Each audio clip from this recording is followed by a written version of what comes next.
Every few years, another American town makes the news because it's running out of people, running out of money, or running out of road.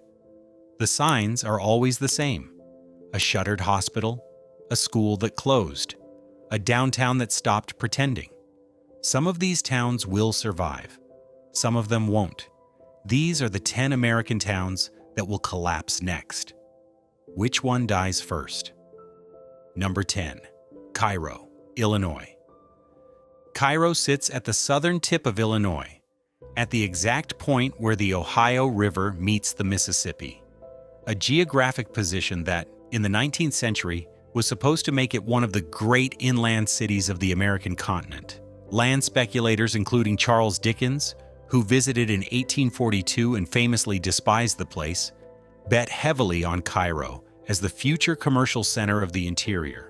Mark Twain also passed through and was similarly unimpressed. That should have been a sign. At its peak in 1920, Cairo had a population of around 15,000 people. By the 2020 U.S. Census, that number had fallen to approximately 1,700. The city lost roughly 89% of its population over a century, not through a single catastrophic event, but through a sustained, multi-decade departure that accelerated with each generation. Businesses closed, young people left, tax revenues fell, services contracted, which caused more businesses to close and more people to leave. The cycle is familiar. In Cairo, it has run longer and further than in most places. What remains is a collection of historically significant but heavily deteriorated buildings. The Halliday Hotel, the Customs House, the Cairo Public Library, a municipal government that has struggled for decades to maintain basic services, and a persistent unemployment rate that sits well above state and national averages. The Fort Defiance State Park at the confluence of the two rivers offers a genuinely impressive view of the point where America's two greatest river systems meet. The city around it tells a different story.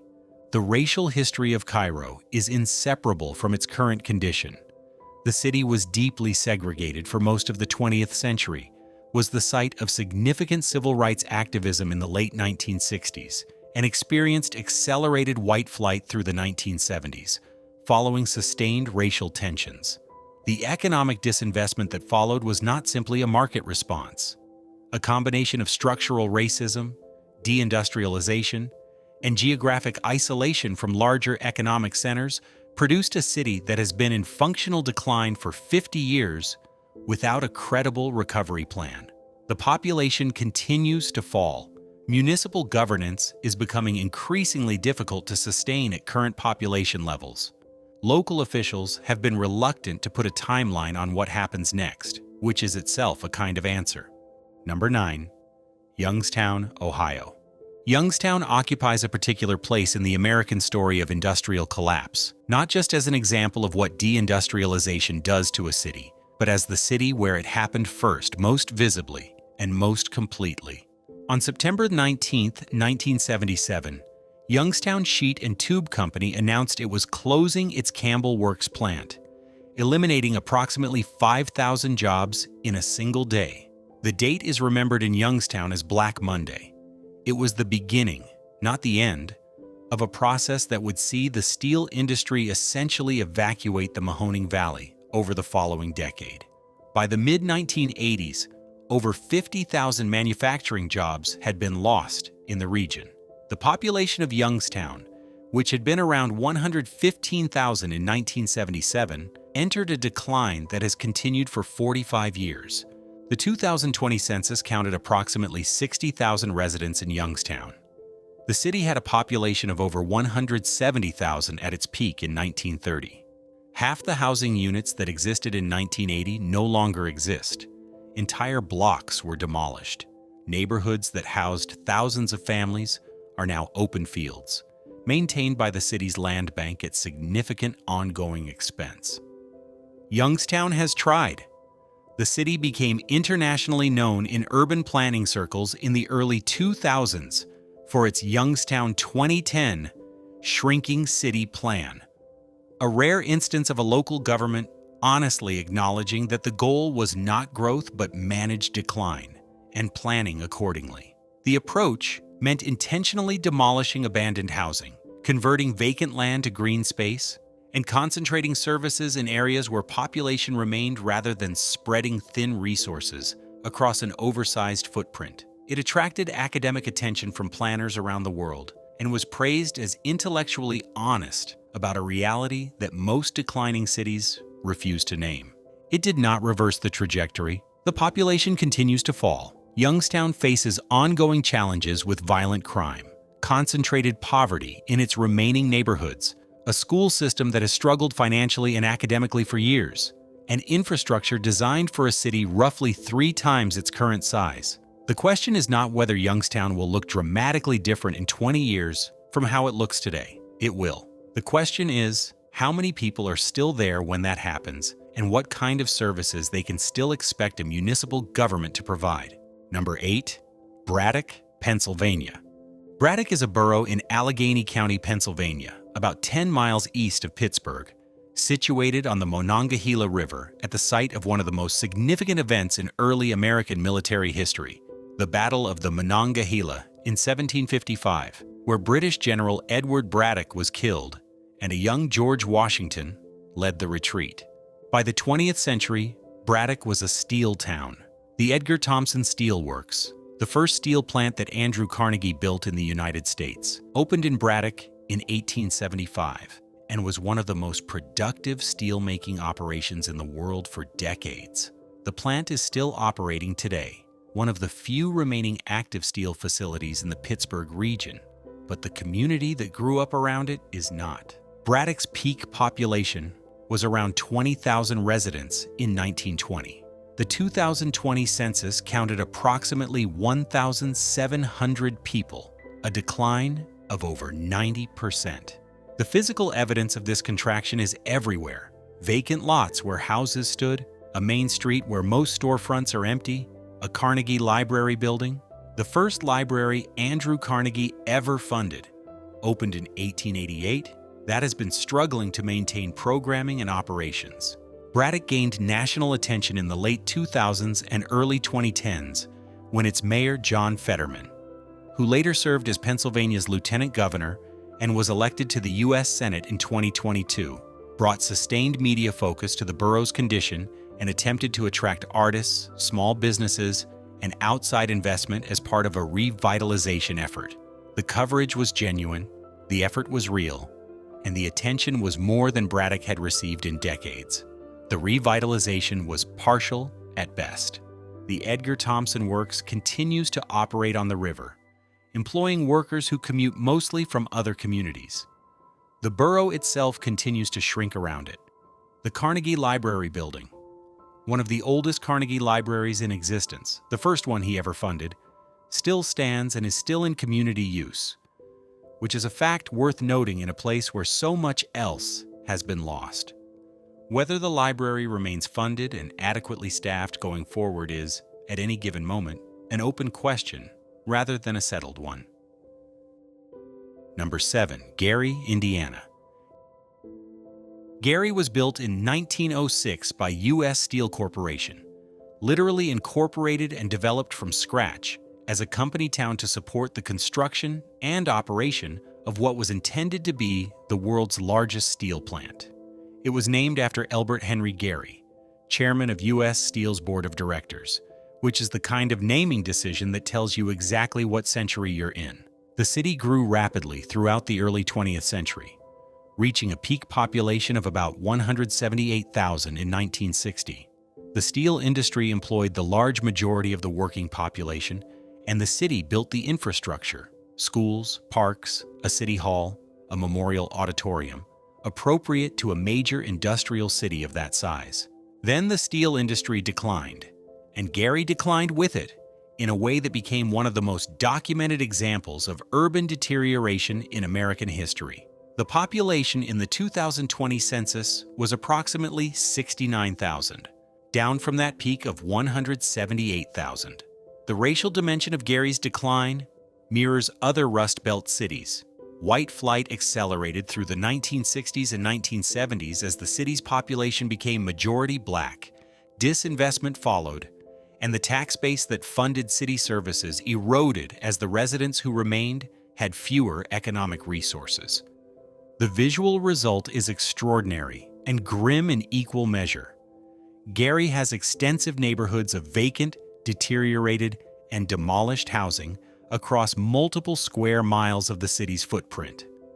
The City Methodist Church, a Gothic-style church built in 1926 that once seated 1,800 worshipers, has been a roofless, vegetation-filled ruin for decades and has become one of the most documented urban exploration sites in the American Midwest, photographed more often since its abandonment than during its years of active use. The Union Station is abandoned. The Palace Theater, which in its time was one of the grandest movie houses in northern Indiana, is a shell. Many of the civic and commercial buildings from Gary's peak years stand empty on streets that once had foot traffic and now have almost none.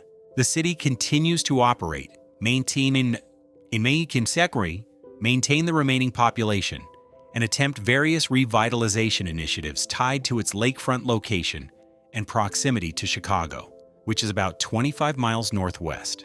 Several large-scale development proposals have been made for Gary's lakefront over the years, most of them involving casino expansion or mixed-use development. Progress has been limited. The U.S. Steel plant, which has gone through various ownership changes, including periods under ArcelorMittal and back to U.S. Steel, still operates on the lakefront, though at a fraction of its historical employment levels. What Gary becomes next is genuinely unclear. What it was is not coming back. Number 6, East St. Louis, Illinois. East St. Louis sits across the Mississippi River from St. Louis, Missouri, close enough that the Gateway Arch is visible from its streets on a clear day. The visual proximity to one of America's more recognizable landmarks does nothing to address the conditions in East St. Louis itself, which has been in a state of functional collapse for over half a century. At its peak, the city had a population of around 82,000. The 2020 census counted approximately 17,500 residents. The city's median household income is among the lowest of any city in Illinois. The poverty rate consistently runs above 40%. Infrastructure, roads, water, sewage, has been in various states of disrepair and managed crisis for decades. East St. Louis has not had a functioning hospital within its city limits since the early 2000s. Residents requiring emergency medical care must cross the river to St. Louis or travel to other facilities outside the city. A city without a hospital is making a statement about what level of service it can provide its residents, even if that statement is unintentional. The city's school system has been subject to state oversight and intervention multiple times. The police department has operated significantly understaffed relative to the crime rates it manages. Basic municipal services have been repeatedly disrupted by budget crises. Former Illinois Governor Jim Edgar, who dealt with East St. Louis' fiscal crises in the 1990s, described the city's situation directly. East St. Louis is a community that needs a fundamental rethinking of what it is and what it can be. The current model is not sustainable. That assessment was made in the 1990s. The fundamentals have not changed. What keeps East St. Louis from complete institutional collapse is its position in the St. Louis metropolitan area. The hospitals, the employment centers, the regional infrastructure across the river sustain a population that can functionally access those resources even while living in a city that cannot provide them independently. In practice, East St. Louis functions less as a self-sustaining city and more as an outlying district of a metropolitan area that happens to sit in a different state, with different tax structures, different service obligations, and no formal mechanism for the regional economy that sustains its residents to also fund its municipal government. That gap between where people live and where the economy that supports them operates is the structural problem that no city plan has yet solved. Number 5. Flint, Michigan. Flint's water crisis, which began in 2014 and entered the national consciousness in late 2015, is probably the most widely covered municipal catastrophe of the past decade. But Flint's problems began long before the water, and the water crisis was a consequence of the city's broader fiscal and demographic collapse, rather than its cause. Flint was a General Motors Company town in the most complete sense. By the mid-20th century, GM employed about 80,000 people in Flint across multiple plants. The United Auto Workers Union was founded in Flint in 1937, following the Flint sit-down strike at the Fisher Body plant, one of the most significant labor actions in American history, lasting 44 days from December 1936 to February 1937, ultimately winning recognition for the UAW as the bargaining representative for GM workers. The peak population of Flint was approximately 196,000 in 1960. The 2020 census counted about 81,000 residents. GM's employment in Flint had fallen to a fraction of its peak by the 2000s, and the Buick City complex, once one of the largest automotive manufacturing campuses in the world, was demolished starting in 2002. The water crisis began when state-appointed emergency managers overseeing Flint during a fiscal emergency switched the city's water source from Detroit's system to the Flint River in April 2014 as a cost-cutting measure. The Flint River water was more corrosive than the previous source and was not properly treated, which caused lead to leach from the city's aging pipe infrastructure into the drinking water supply. Children were exposed to elevated lead levels for over a year before the problem was publicly acknowledged. The long-term health implications for the children affected are ongoing. State and federal funding for infrastructure replacement and health remediation has been allocated. The lead service lines in Flint have been largely replaced through a federally supported replacement program that took several years to complete. The water coming out of Flint's taps today meets federal standards, but the underlying conditions that made the 2014 decision possible, a shrinking tax base, inadequate municipal revenue, aging infrastructure across every city system, and a population that continues to trend downward, have not been resolved by pipe replacement.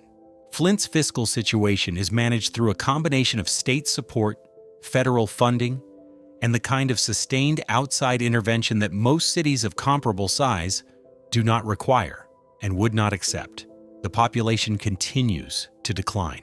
The manufacturing jobs that built the city are not returning. The 2020 census counted about 81,000 residents, down from a peak of approximately 196,000 in 1960. The city's trajectory over the past 60 years is a straight line in one direction. Nothing in the current economic or demographic landscape suggests that line is about to change direction. Number 4, Stockton, California. Stockton has the distinction of having been the largest American city to file for municipal bankruptcy in U.S. history at the time it did so, in June 2012. The city emerged from bankruptcy in 2015 after a Chapter 9 process that involved painful reductions to city services, employee pensions, and debt obligations to creditors. The bankruptcy was the culmination of a specific set of decisions. During the housing boom of the early 2000s, Stockton undertook an aggressive expansion of city facilities, a new arena, a marina development, an expanded city hall, various infrastructure investments, largely financed through debt instruments tied to optimistic assumptions about continued growth. When the housing market collapsed in 2008, Stockton was among the hardest-hit cities in California. Home values dropped catastrophically. Foreclosures swept through residential neighborhoods. The tax base that underpinned the debt service evaporated. Post-bankruptcy Stockton has been working to stabilize its finances, and there are genuine signs of recovery in some sectors. The city is the seat of San Joaquin County, has a state university campus, and sits in the agricultural heartland of the Central Valley with genuine economic activity. But it also consistently ranks poorly on metrics including violent crime rate, unemployment, poverty, and educational attainment. The city's population is around 322,000. It is not a small city, which means that the scale of the problems is proportionally larger than in a declining Rust Belt town. Stockton's challenges are not primarily demographic contraction, but fiscal management, inequality, and the consequences of geographic position between the Bay Area's extreme cost and the Central Valley's limited opportunity. Former Stockton Mayor Ann Johnston, speaking after the bankruptcy resolution, said, "We didn't go bankrupt because we were a poor city. We went bankrupt because we made decisions as if we were richer than we were. That honesty about causation is useful. Whether the lessons were fully absorbed is another question. Number 3, Atlantic City, New Jersey. Atlantic City built its entire identity around gambling, and then gambling became legal in too many other places to sustain that identity. The city's casino industry began in 1978, when Resorts International opened as New Jersey's first legal casino, capitalizing on the state's 1976 voter referendum that legalized casino gambling, specifically in Atlantic City. For a brief period in the 1980s, Atlantic City was the most visited tourist destination in the United States. The casinos drew enormous revenue, the boardwalk filled with visitors. The city seemed to have found a sustainable economic model. The problem was that model's vulnerability.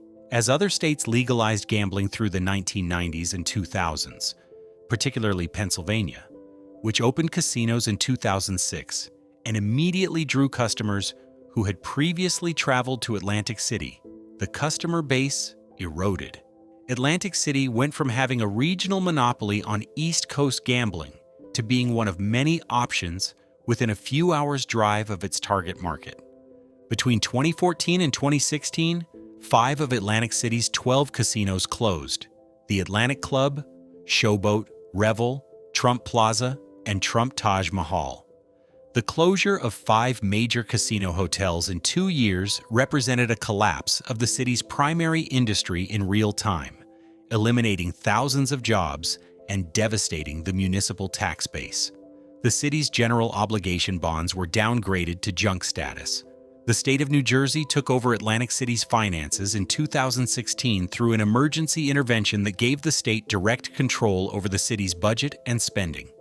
Several new casinos have since opened, and the Hard Rock Hotel and Casino and Ocean Casino Resort both opened in 2018, partially replacing the revenue lost in the mass closures.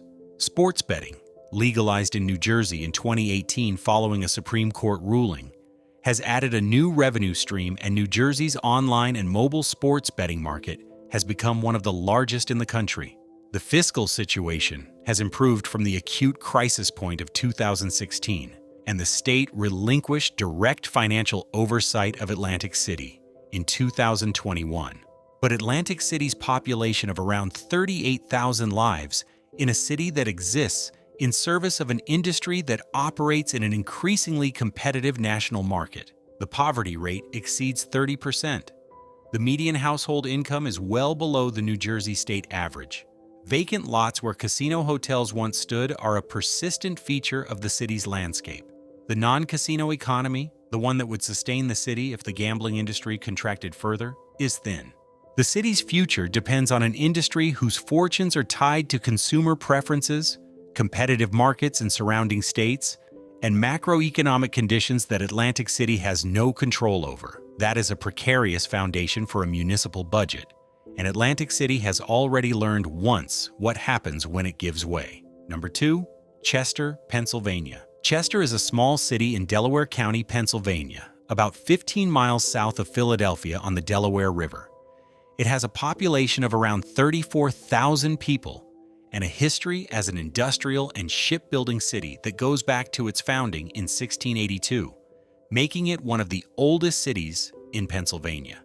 Today, it is one of the most financially distressed municipalities in the state, and in 2020, Chester became the first city in Pennsylvania history to be placed into receivership.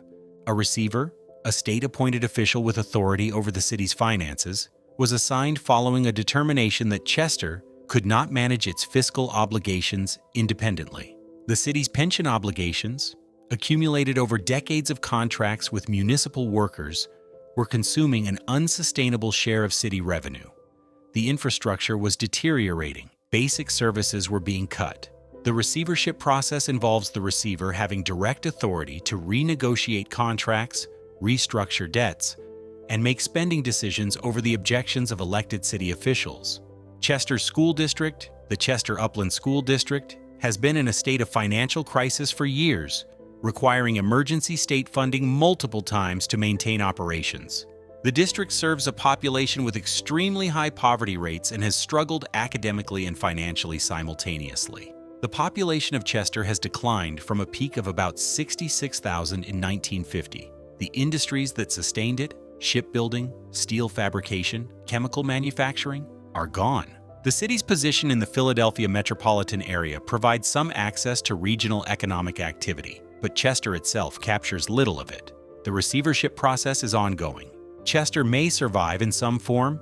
Its proximity to Philadelphia, its access to transit, and its status as a county seat provide some institutional anchoring.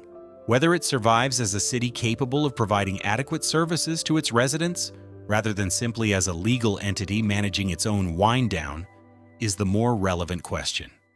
Number 1. East Palestine, Ohio.